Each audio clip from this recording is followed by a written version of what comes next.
Hola, te invitamos a compartir el estudio de la Palabra de Dios dada hoy por la hermana Mónica Díaz.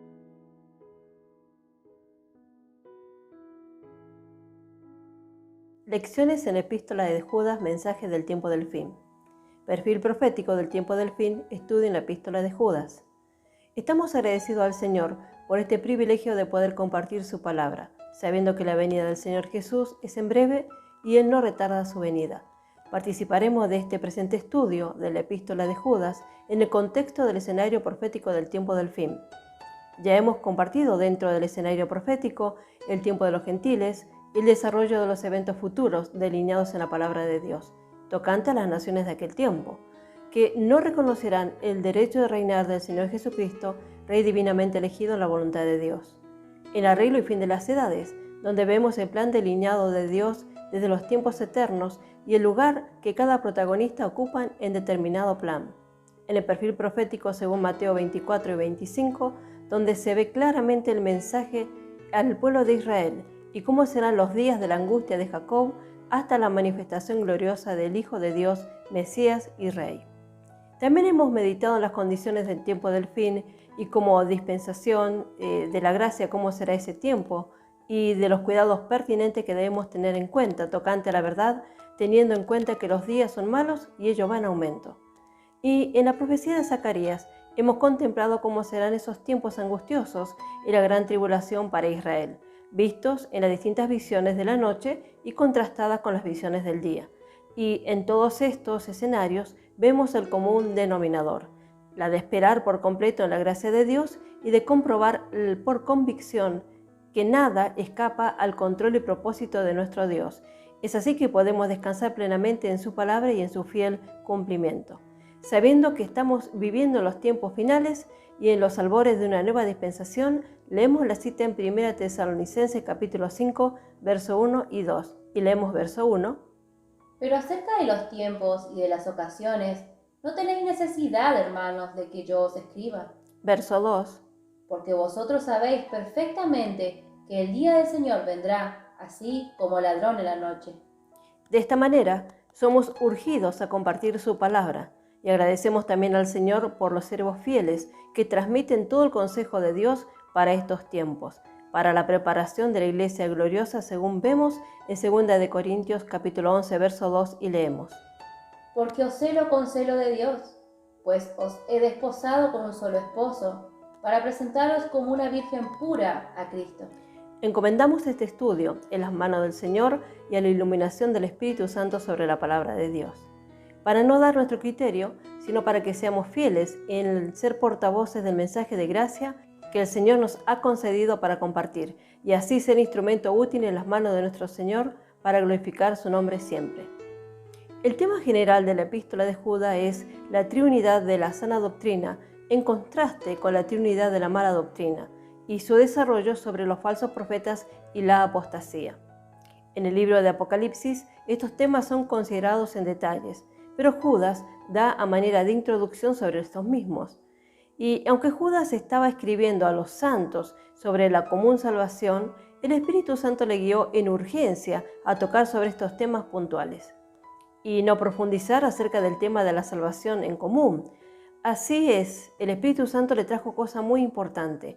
El apóstol Pablo en sus epístolas fue guiado por el Espíritu Santo a tocar y hablar los temas de la salvación. Y en verdad el amado apóstol fue fiel en transmitir el encomio de parte del Señor para su pueblo, la iglesia. Así vemos al Espíritu Santo administrando las cosas para que sea llevado a cabo los planes y propósitos de Dios en su tiempo y forma.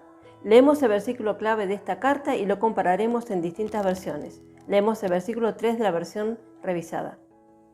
Amados, por la gran solicitud que tenía de escribiros acerca de vuestra común salvación, me ha sido necesario escribiros exhortándoos que contendáis ardientemente por la fe que ha sido una vez dada a los santos. Leemos el versículo clave de esta carta y lo vamos a comparar en distintas versiones como dijimos. El verso 3 de la versión King James nos dice: Amados, cuando tuve toda diligencia en escribiros de la común salvación, me fue necesario escribiros y exhortaros que contendáis intensamente por la fe que fue una vez entregada a los santos. En la versión lenguaje sencillo, Amados hermanos en Cristo, hace tiempo que he querido escribirles acerca de la salvación que Dios nos ha dado. Ahora les escribo para pedirles que luchen y defiendan la enseñanza que Dios ha dado para siempre a su pueblo elegido.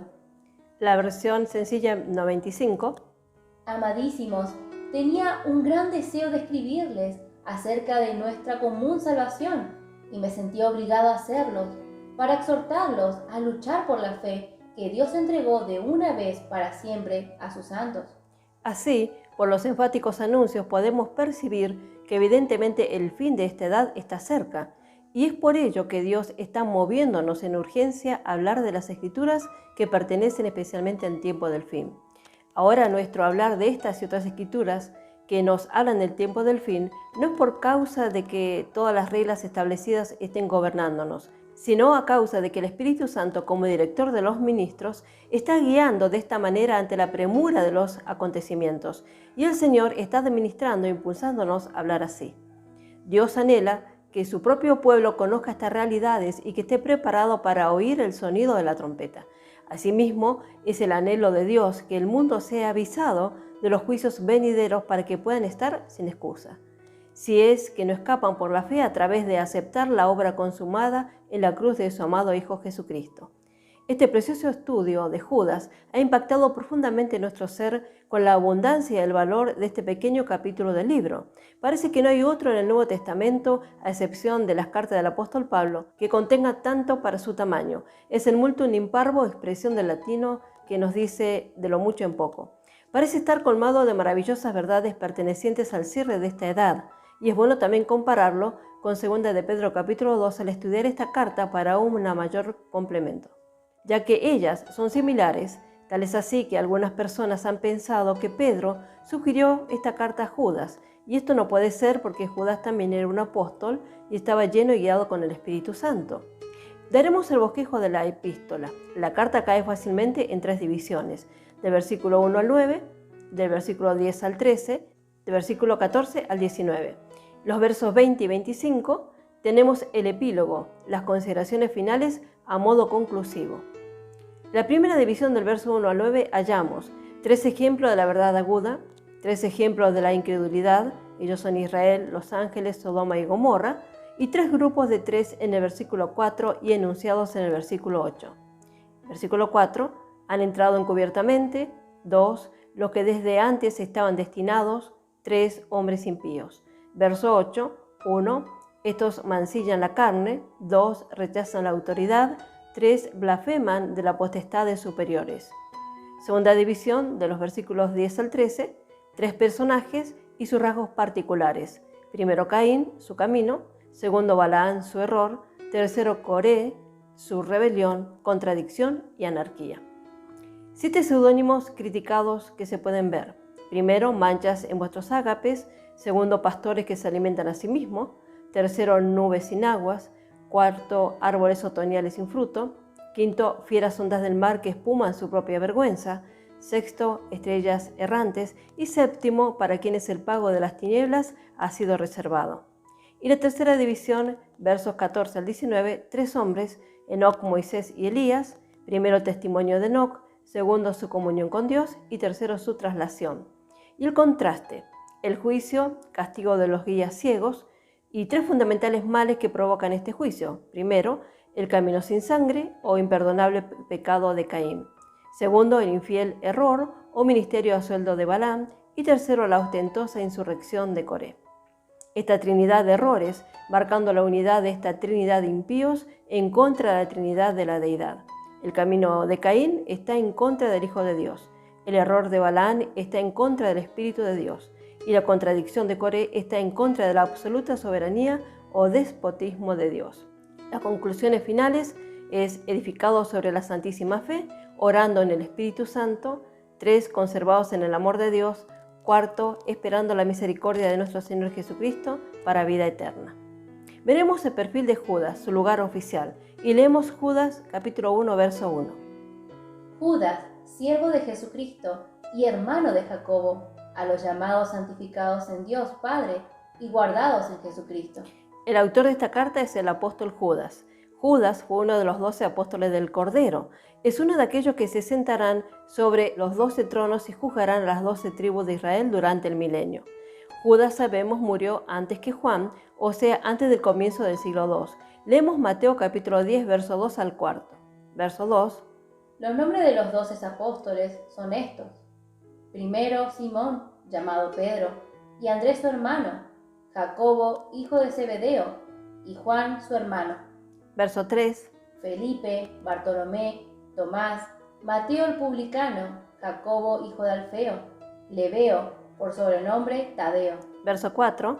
Simón el cananista, y Judas Iscariote, el que también le entregó. Así observamos que su nombre en Mateo capítulo 10, verso 3 es Lebeo por sobrenombre Tadeo. Su nombre, como usado aquí, significa alabanza o será alabado. Y como lección espiritual hallamos que el pueblo que alaba al Señor obtendrá la bendición del Señor y descubrirá su voluntad. Judas era hermano de Santiago, quien también era un apóstol. Según vemos en Lucas 6, 16, Jacobo, hijo de Alfeo. Y leemos el pasaje. Judas, hermano de Jacobo, y Judas Iscariote, que llegó a ser el traidor. Judas se anunció a sí mismo como un siervo o esclavo de Jesucristo. En Deuteronomio capítulo 15, verso 12 al 18, ustedes pueden buscar esa cita, aprendemos lo que el Antiguo Testamento enseña acerca de esta palabra esclavo. Cuando un hombre había servido a su amo por 6 años, podía irse libre. Si él no escogía tomar su libertad por amor a su amo, y si no más él bien escogía continuar y así ser su siervo, entonces ponía su oreja al poste de una puerta y le permitía a su amo ponerle una lesna a través de su oreja y así fijarla en el poste. Esto indicaba que sería esclavo de su amo para siempre. Esto es típico de una absoluta no reservada rendición a Dios. Significa pronunciar lealtad a Jesucristo con todo nuestro corazón y alma, una vez y para siempre, y llegar a ser su amante esclavo para siempre. Nuestra oreja es horadada con una lesna de la verdad, a la cual alegremente nos rendimos. Nos proponemos caminar tan cerca de nuestro poste, tipo del Señor Jesucristo, que oiremos todo lo que Él diga, pues ya no podemos alejarnos de su voz. Estamos clavados a Él, allí aprendemos la voluntad de Dios y nos mantenemos en comunión con Él y nos introducimos en los profundos secretos de Cristo. Permitámosles hoy horadar nuestras orejas. En la primera división, que va del verso 1 al 9, vamos a contemplar el lenguaje de este versículo 1 que es propia a Judas. Leemos nuevamente el versículo 1. Jacobo, siervo de Jesucristo y hermano de Jacobo, a los llamados santificados en Dios Padre y guardados en Jesucristo. En la versión King James se dirige a los santificados en Dios el Padre y los preservados en Jesús ungido y llamados. La versión castellano antiguo nos dice: Judas, siervo de Jesucristo y hermano de Jacobo, a todos los creyentes, a los que Dios Padre ha escogido, santificado y preservado en Jesucristo para alcanzar la salvación. En la versión nuestra: Judas, siervo de Jesucristo y hermano de Jacobo, a los llamados santificados en Dios Padre y guardados en Jesucristo. Los llamados en la gracia de Cristo. Hallamos 4 cosas acerca del creyente: llamados, santificados, guardados y amados. Dios llama a toda la humanidad, pero nosotros acudimos al llamado con gozo. El apóstol nos dice: aquellos que Dios llamó, también santificó. Y esta es la santificación, está vista en Dios el Padre. En otros pasajes nos dicen la obra del Espíritu Santo para santificarnos y guardarnos. El instrumento por el cual fuimos santificados es a través de la palabra de Dios, según vemos en Juan capítulo 17, verso 17, y leemos: Santifícalos en tu verdad, tu palabra es verdad.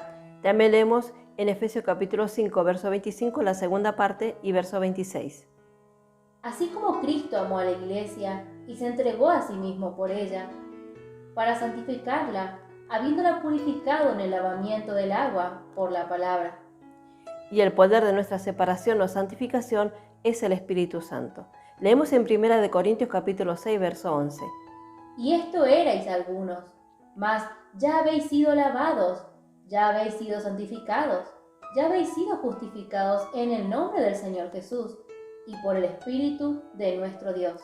En la expresión de Judas, a los que santificó, guardó, esto es guardar de pérdida y daño por vigilar con el ojo. Guardados en Jesús, a los que Dios llamó, santificó, Él los guardó vigilándolo. La frase guardados en Jesús se puede traducir de tres maneras. Primero, guardados en Jesucristo. Segundo, guardado por. Y tercero, guardados para Jesucristo.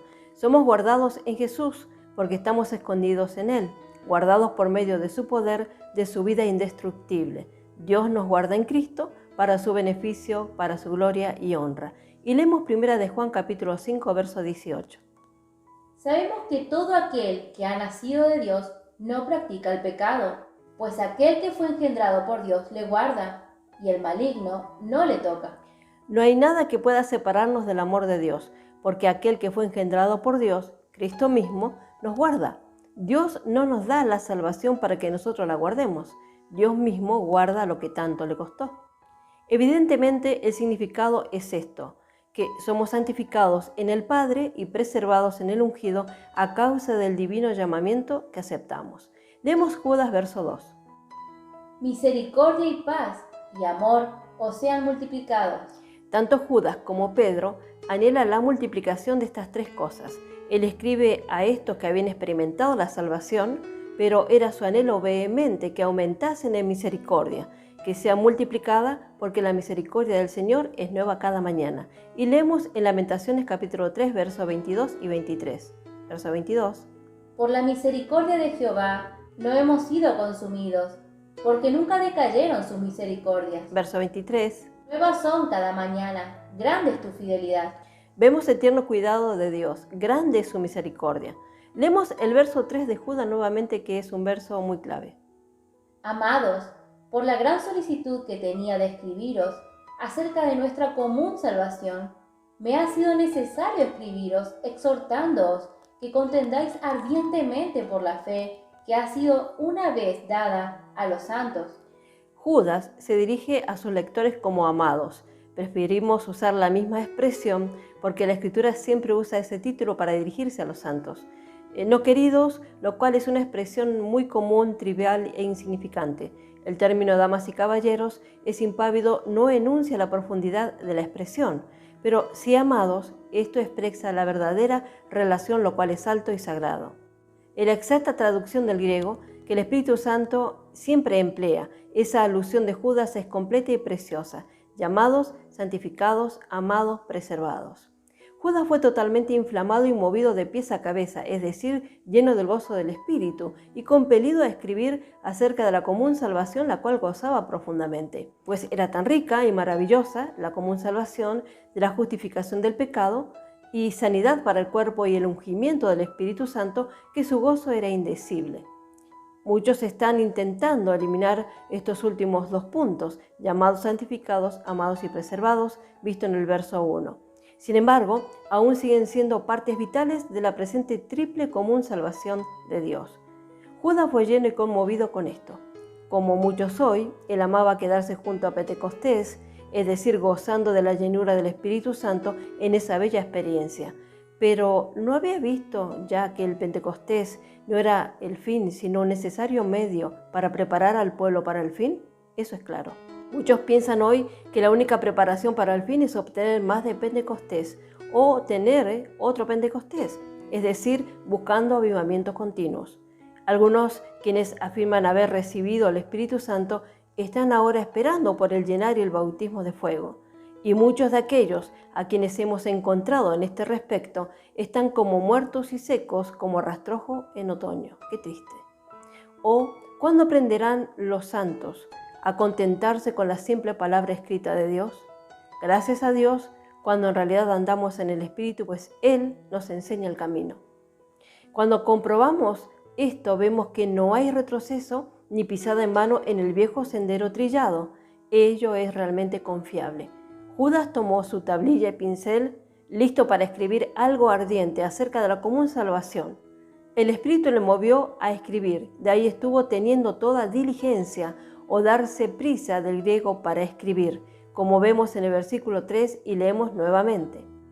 Amados, por la gran solicitud que tenía de escribiros acerca de nuestra común salvación, me ha sido necesario escribiros, exhortándoos que contendáis ardientemente por la fe que ha sido una vez dada a los santos. Sin embargo, en esta maravillosa experiencia el Espíritu Santo se encargó de sus dedos y le hizo introducir un tema especial, uno que no era común y de ningún modo popular. Pues a causa de las sutiles fuerzas en contra de la verdad, la que estaban entrando furtivamente y amenazando destruir los verdaderos fundamentos, el apóstol exclama la necesidad de exhortar a los santos a contender intensamente por la fe, la cual fue una vez entregada. Judas 1:3 nos dice nuevamente: Amados, por la gran solicitud que tenía de escribiros acerca de nuestra común salvación, me ha sido necesario escribiros exhortándoos que contendáis ardientemente por la fe que ha sido una vez dada a los santos. Qué importante es permitir a la palabra de Dios obrar libremente como ella cree necesario, para que Dios halle fruto en nuestras vidas y Él sea glorificado en todo. Que el Señor siga iluminando para una correcta interpretación de la palabra de Dios. Dios bendiga ricamente a cada uno. Amén. Hola, los saludamos de parte del canal El Evangelio de la Gloria. Los invitamos a suscribirse a nuestro canal de YouTube y activar la campanita de notificaciones para que les llegue toda la nueva info a medida que subimos cada video. Dios les bendiga ricamente.